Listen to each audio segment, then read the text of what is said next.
So, Thomas Jung ist mir jetzt zugeschaltet, SPD-Politiker und Oberbürgermeister von Fürth. Herr Jung, ich grüße Sie.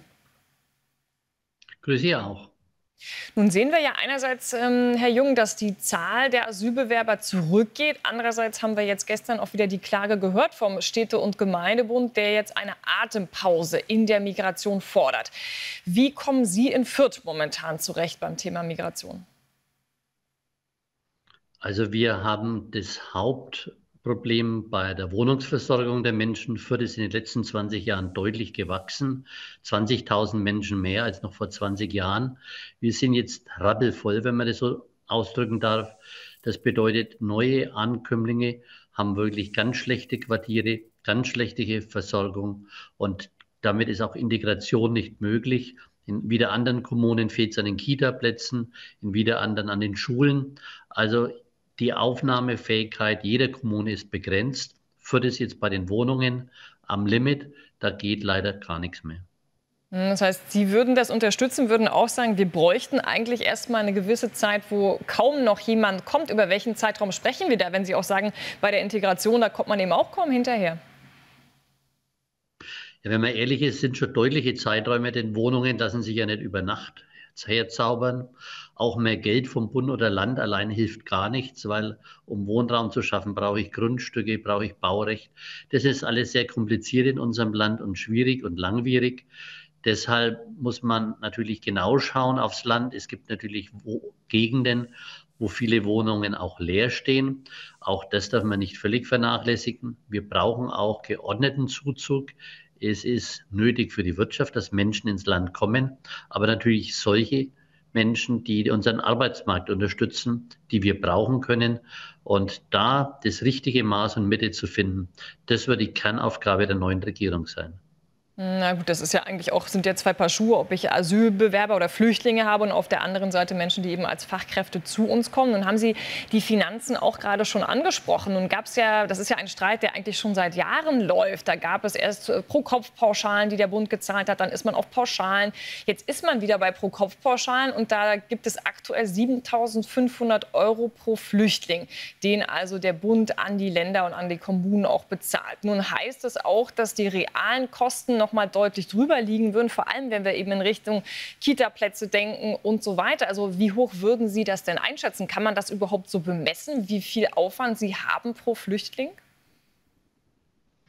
Also wenn man alles addiert von den Krankenkassen, Wohnen, Kita, dann kommt man natürlich auf Beträge, die deutlich über der jetzigen Pauschale liegen. Ich würde sagen, das Doppelte, dann nähern wir uns den realistischen Kosten ungefähr an. Aber ich will auch vor der Illusion warnen, selbst wenn jetzt der Bund das Geld verdoppelt, ist ja kein Problem gelöst. Dem einen Bürgermeister fehlt in der Kita das Personal. Das kann er mit Geld allein auch nicht herzaubern. Ich kann die Wohnungen nicht mit Geld allein herzaubern. Also eine Verengung der Diskussion auf nach dem Motto, wenn nur irgendwer genug zahlt, dann löst sich das Problem. Das wäre falsch. Das hilft uns nicht weiter. Mhm. Nun gibt es ja auch immer wieder die Diskussion, auch das Schwarze Peter-Spiel, was wir jetzt auch etwa nach der Tat von Aschaffenburg gesehen haben, wer eigentlich immer schuld ist, warum Abschiebungen gescheitert sind.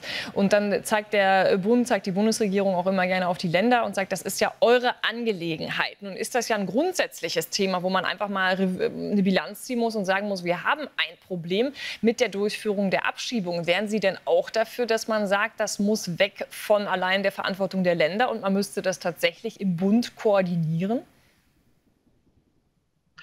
Also meine Erfahrung bislang ist, dass alles, was dezentral gemacht wird, oft besser funktioniert als mit Riesenbehörden bundesweit.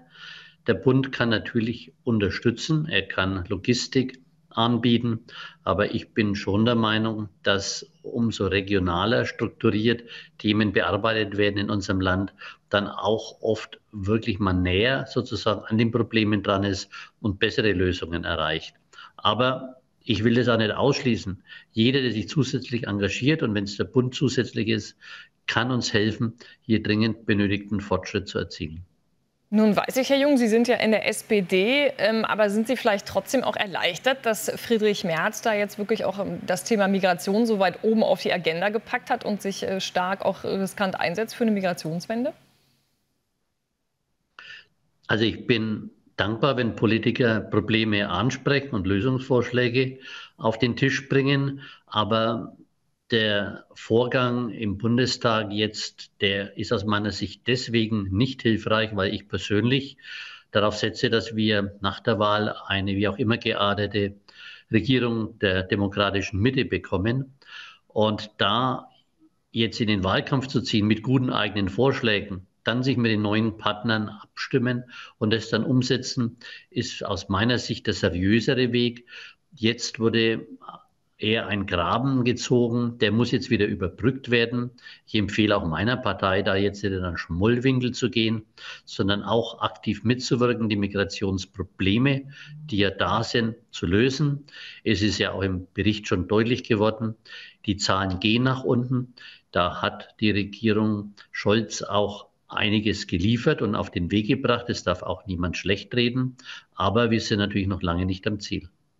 Also ich nehme da auch mit und höre da raus. Also in der Sache, glauben Sie auch, sind da CDU, SPD eigentlich gar nicht so weit entfernt. Es ging jetzt mehr um Stilfragen. Herr Jung, ich danke Ihnen ganz herzlich für das Gespräch und vor allem eben auch für die ganz direkten Einblicke, wie das momentan die Asylsituation bei Ihnen in Fürth läuft. Danke.